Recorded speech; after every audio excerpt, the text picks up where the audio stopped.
June 17, 2019, 1 o'clock in the morning, Salt Lake City. Landed. Love you, mama. Those were Mackenzie Lueck's final words to her family. Sent from Salt Lake City Airport after her grandmother's funeral, full of love and completely unassuming. But ordinary ended there. Within hours, she was gone, launching an investigation that would expose the terrifying reality of online predators.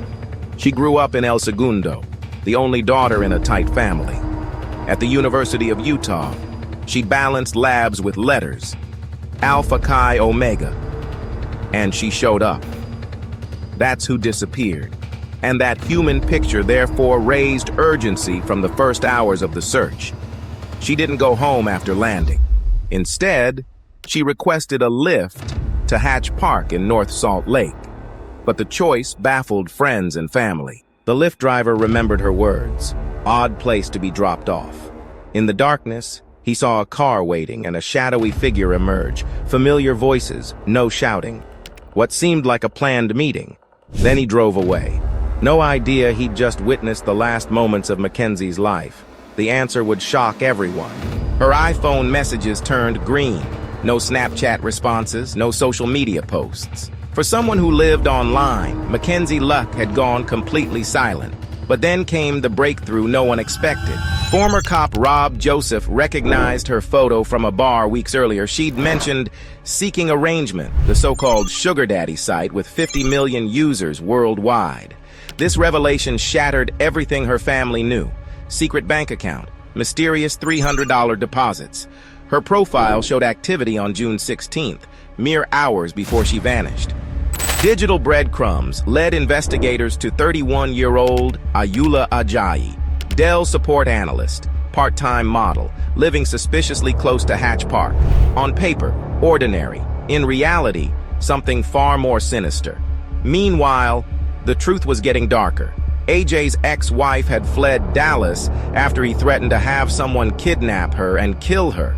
Rape investigation in 2014, assault charges in 2018, a novel he'd written featuring detailed descriptions of burning bodies. Then contractor Brian Wolf came forward with the strangest request. Brian says AJ wanted a hidden soundproof room with a thumbprint lock. Said it was to hide alcohol from his Mormon girlfriend. That was hella weird, Brian remembered. They didn't take the job. Initially, AJ denied everything. But phone records don't lie. Both phones pinged at Hatch Park within 1 minute of each other the night Mackenzie disappeared. By the time detectives brought Ayoola Ajayi in for questioning, Mackenzie had been missing for over a week, and suspicion was closing in fast. AJ insisted he wanted to help, that this was all a misunderstanding. You're not under arrest, you're not being detained, you can leave anytime you want to, okay? It just doesn't make sense. I want to get to the root of it too. Yeah. Because when you said my IP is showing, right, that means something is wrong. But he began to appear like a man desperate to control the story before it controlled him. Then came the search warrant. Missing mattress. Overwhelming bleach smell. Neighbors reported gasoline fires in his backyard around the time she vanished. The cadaver dog knew immediately. Straight to the freshly dug area where they found charred human bone, a piece of scalp with hair attached, Mackenzie's burned iPhone. His phone showed him back home at 3:07 a.m., just minutes after Mackenzie's phone went dark forever. Logan Canyon held the final evidence. Mackenzie's burned purse, her remains in a shallow grave, arms bound behind her back with zip ties. The forensic file leaves no room for doubt. This was a pre-planned execution.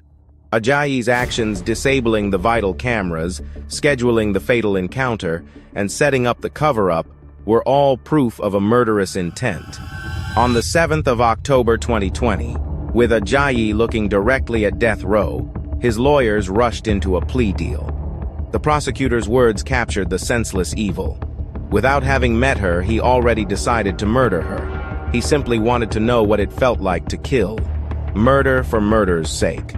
Life in prison without parole. His brief apology, "I'm sorry for what I did," could never restore what was stolen from the world. "This person took away our friend," Ashley declared, "but he will not take away our strength." Hit subscribe and join us next time for the real stories behind the headlines.